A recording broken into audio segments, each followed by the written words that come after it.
Hey guys, it's James, and today we are in Belize with Kwasi from Heaton Dainard Real Estate and Mike, the off-market machine with HelloPad. And today we've been actually touring a bunch of new call centers because Mike and myself and Kwasi, we all use call centers to generate leads to grow our real estate businesses, whether it's a brokerage or a wholesale company.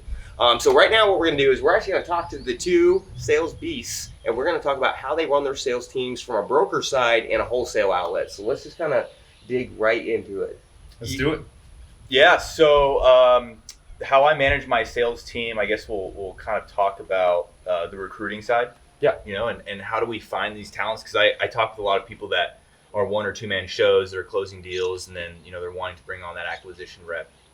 And I would say from the recruiting standpoint, here are a couple of tools, by the way, that you'll want to use if you want to hire a sales team. So I would use WiseHire, Indeed, and LinkedIn. I would probably average about $1,000 per platform for job descriptions and for advertisement. You can use WiseHire as your CRM to keep all those recruits organized. And then I would sort through and I would take a quick look at their resume. And I always look for a couple of things. Number one, they have to have at least 2 years of phone sales experience at the very least. I only allow them to job hop if it were during COVID. You know, I think like if we're looking at, you know, applicants, a lot of people say, hey, if they're job hopping, don't even look at them. But the reality is it's just the times that we're in, right? So once I identify, hey, this is someone's experience, I actually cold call them. I take them through a phone screen. And that phone screen is I'm kind of letting them know that, hey, I'm a hard man to work for. I'm fair, but I'm firm. This is what your day-to-day looks like. This is what you can expect. These are all the opportunities. And I kind of try to push them away a little bit because I want them to fight back and come to me. And then if they're a good fit and they like it, I then schedule them for a Zoom. We got on a Zoom call. If they're a really good applicant, I want to get on a Zoom right then and there. I'll even ask them, hey, you got an extra 45 minutes? And we'll hop on a Zoom. I'll make sure they're a core value fit. If you guys are interested in learning more what that looks like, just follow me on Instagram at Mike J. Garry, Garry. I go over into all that stuff. But I want to figure out if they're a core value fit, and then we lead them into an in-person. So I then bring them into the office, and I have them shadow one of my sales reps. My sales reps at that point, they're going to be getting a vibe from the person, like, hey, is this somebody scrolling on their phone? You know, are they actually taking notes? Are they interested? Are they complaining about their personal life? Do they have a lot of issues going on at home? Are there things that we don't want to bring into the family, right? So we really want to make sure that the person we're bringing on is someone that, you know, goes to the gym, is not going to the bar. You know, someone that's learning. It's not someone that's, you know, playing video games till 2 in the morning. Then after that period of interview is over, I have them come in and do a role play. So that role play is going to look a lot, you know, something more along the lines of, you know, are you coachable? Are you trainable? Are you listening to what I'm saying? You know, and I'm pretty much going to say, hey, you're not doing a very good job. They come in, you know, how do they react when I say that? So I'm looking for all these things. If they check all the boxes, they're coming on my team, and I take them through a 90-day onboarding process. But it's very strategic, and for the off-market side, at least, that's kind of what it looks like. Yeah, all right, so you heard it. So you post the ad, and then they go through a tranche of interviews. Yes. Screening. Yeah, because that's just, I know from me running sales teams, having that right energy is key, right? And making sure everyone fits in. If they don't fit in, it can actually sink your ship a little bit. Mm-hmm. So Kwasi, you've been a broker for 18 years, or almost 20 years. Mm-hmm. You ran all sorts of different teams, whether it's HUD homes, bank-owned processes, you ran retail teams, You're working with Heaton Dainard on their investment teams. Those are different types of recruits. Absolutely. And different types of bodies. So how have you grown and scaled out your different teams over the last 18 years?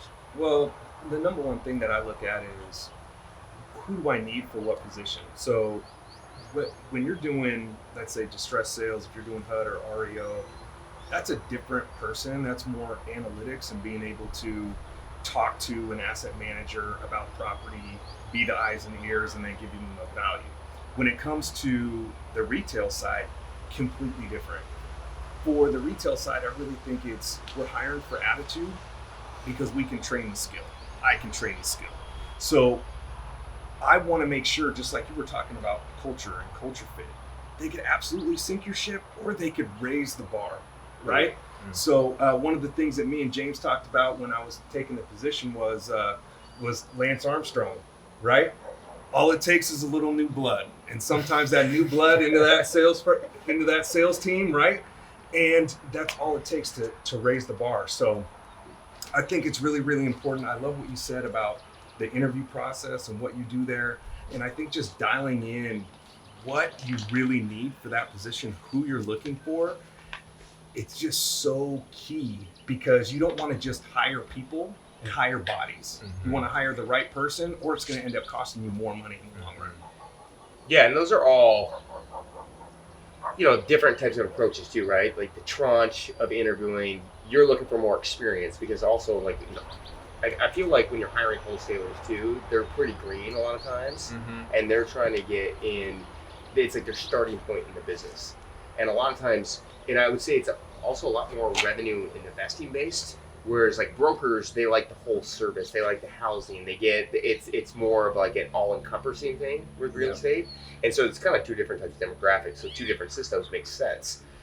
So, but once you get them in, they go through your tranche of training. You find the right personality that you can kind of groom and grow.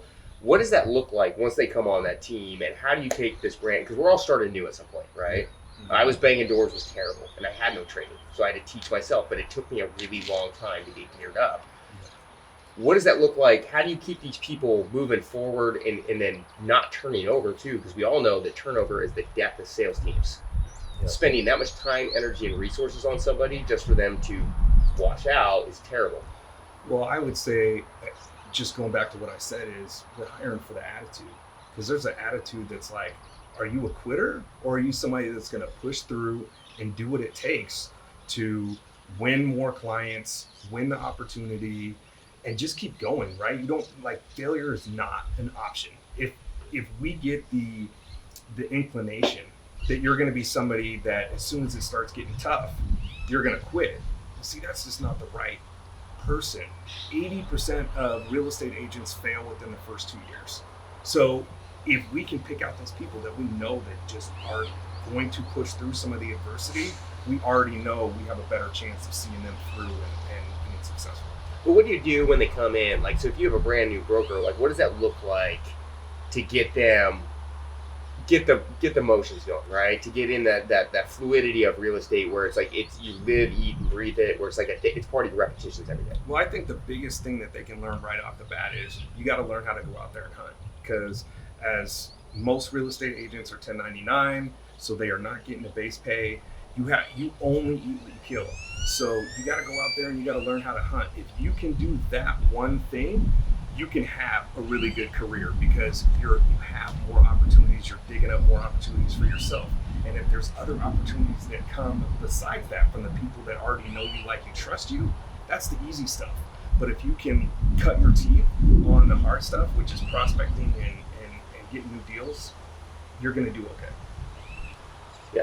So what happens with your grind? I know you run a grindhouse. Mm-hmm. You guys produce a lot of deals. Yeah. A lot of deal flow, and running an off-market team can be also like a babysitter job sometimes. It is. I mean, I guess all management is, but you got to step in it. So what does that look like for you? Because a lot of times they have zero experience coming in the door. They do, yeah. So, to what you point out earlier, brokers, they typically have that customer service journey they want to take their clients through, right? Whereas the off-market guys are going to be closing these deals, they need to be more sales and closing oriented, right?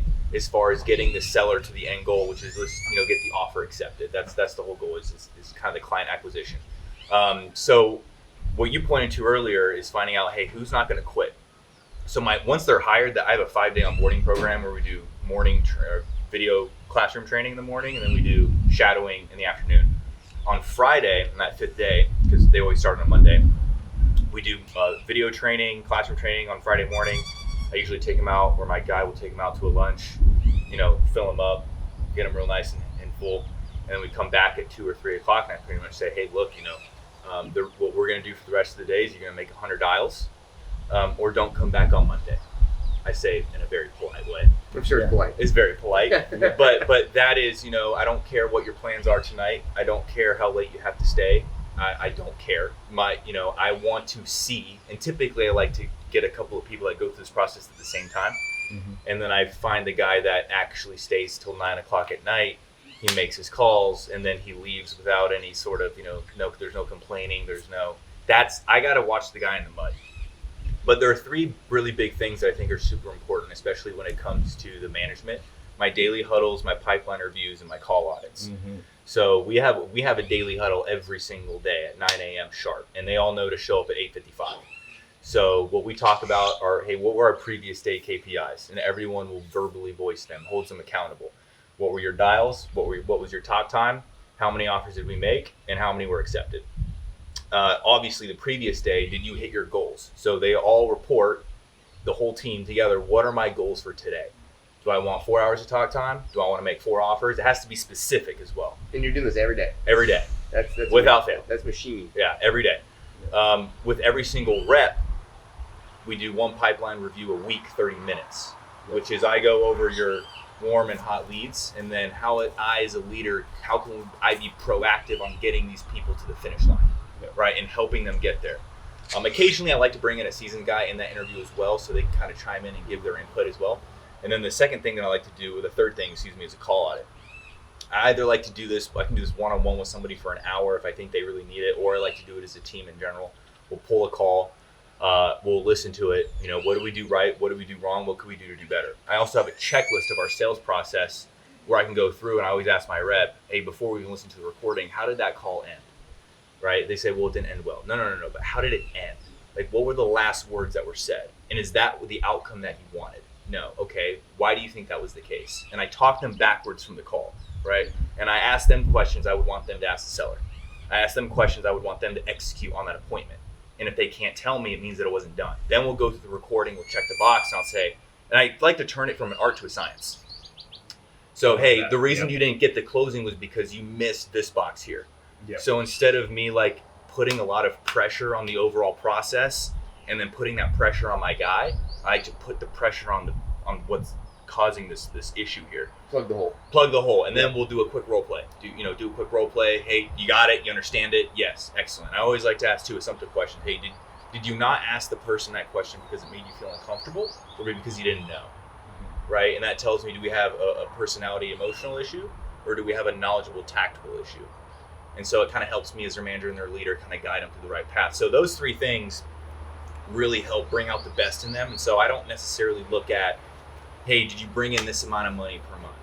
I look at what are the two things that will drive revenue, which is typically offers made and talk time. If you're having quality conversations and you're putting in the offers, you're gonna make the money. Because I find that if I put a lot of pressure on the revenue, my sales team then puts the pressure on the clients, and it puts the pressure on their sellers. And you can't do that in a high ticket situation because it's gonna fall through.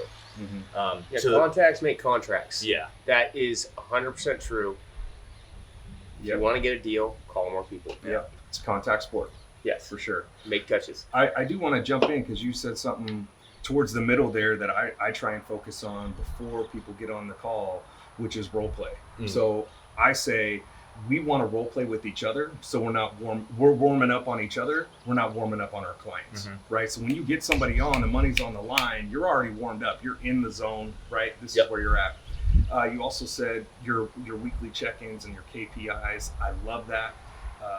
The other thing that I do, depending on what that person's goals are, again, it's a little different for agents, but depending on what their goals are, is what deal are you going to put together this week, today, right? Look in your pipeline and tell me which deal you're going to be able to put together.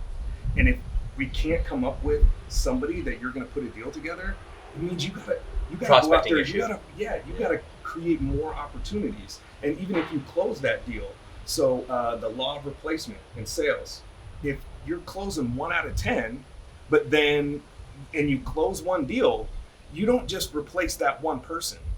You got to replace it with 10 people because your ratio is 1 out of 10. So I need 10 new prospects every time you close a lead. If it's 2 out of 10, well, then that's different, right? So your numbers change, but we got to constantly be talking about, okay, what are the activities, but also stay focused on the goal. Right. Good. So going into that with KPIs, right? Like as managers, we're all trying to track KPIs, whether it's costs, conversions, what's working, what's not working, right? If you're a wholesaler, broker, or anything, you need to track those items because that's going to tell you where your marketing spend's going. Are your sales teams converting at the right speed? Are they making enough touches? Do you need to upgrade your team, or do you need to just develop your team? What are your 3 favorite KPIs and why that you guys track on a weekly basis to make sure that it's clicking off? Because as we know, the market changes, things can change really quick, and you got to be on top of your KPIs. Yeah, my favorite ones are how many sellers are we processing, and then how many offers are we making, and out of those offers, how many are getting accepted. Okay, so the three core. Those are the three core. So my metrics on that, right? So depending on how many leads land in my CRM, we have to process at least 75% of those. That means we've got to take them through the sales process A to Z. Doesn't matter the type of quality or what they're doing. Out of the ones that we process, we have to make offers on 75% of those as well. Okay, Because we got to be making offers. So your leads come in, you know that we got to get through at least 75% of your total lead flow. And then based on that, that's going to shrink your lead amount. Yep. Then you're going to get another 75% are going to get offers. And we're going to close 25%. Yeah, so your original lead list is shrinking right now as you're going through the process. That's why it's important to track KPIs. Get to the quality, because there is garbage in leads. Exactly. And then what's your third one? And then offers accepted on the process sellers. Okay. So out of all our process clients, out of all the ones that we make offers to, we got to close 25% of them.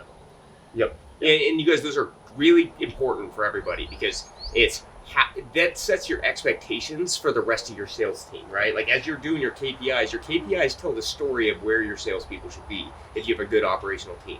How many leads do you have to buy or manufacture, whether it's through easy button, call room, or wherever you're going to get them? How many of those people do you need to talk to, and then what's your close rate on that segment? And based on those informations, you can put the KPIs on, and when you hire if you guys go through that whole hiring process, the whole training process, you can tell whether they're going to meet the quota within usually like a 60, 90-day period at that point. So it's in training. And so very, very key KPIs to go over. Yeah, I want to jump in because the things that I try and focus on are, number one is the amount of appointments and the percentage of closing, because we got to get in front of sellers, we got to get in front of buyers. So if you're doing face-to-face, that is the number one thing that leads to contracts, whether that's signing with a buyer or signing with a seller. But let's just talk about seller leads for today. So how many appointments to contracts does it take? Then I'm going to back that up and I'm going to say, okay, well, how many contacts does it take me to get to an appointment?